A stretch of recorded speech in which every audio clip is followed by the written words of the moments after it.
we've been working really hard the last few days to get our beds prepared. We started this brassica bed last fall, so as Gary's been mowing all the ins and outs of the garden area, getting it out of all the wildflowers and weeds and grass, we can find it again.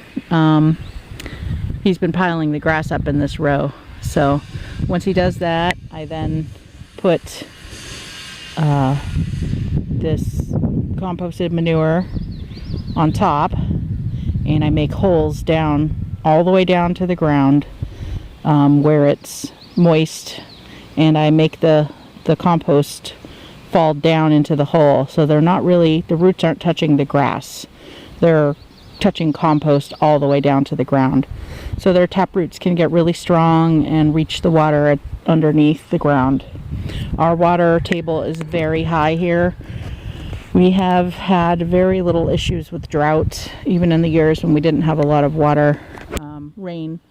We watered, but it wasn't that bad for us because of this method.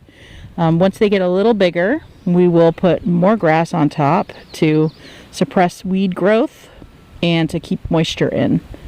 So that's another added layer of protection. And I have a lot more to go. So this is one of our brassica rows.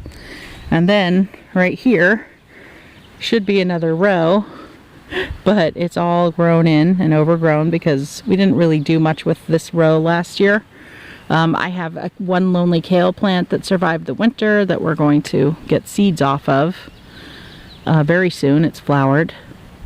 Here's the tomato, one of the tomato rows.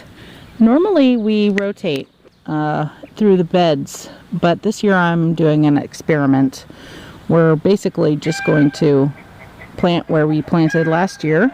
I'm not going to plant anything but tomatoes, basil, and dill. In these rows, I'm going to plant the peppers and stuff in this row. Peppers, eggplant, other flowers and herbs, because we didn't think they did very well with the tomatoes. And they're in the same family, so they get pest pressure in that respect. So we're going to try something new this year and see how that works. And of course we add fresh compost every year to every bed. That's just how we grow things. This will be the second brassica row, which I will sporadically plant out. And then here's our other tomato row, which you can see I haven't completely finished, well, getting rid of all of the old plants and stalks and stems. I believe we are going to have a nice fire tonight and those will all get burned.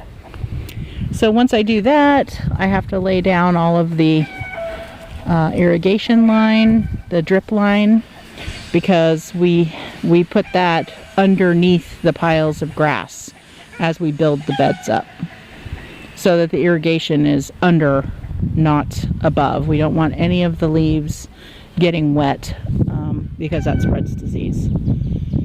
And so far we've had great success planting this way, so we're going to keep on doing it. Eventually we're going to get our garden fence up. That bed is going to have our watermelons or our cantaloupe. Most likely, again, it was there last year and did pretty well.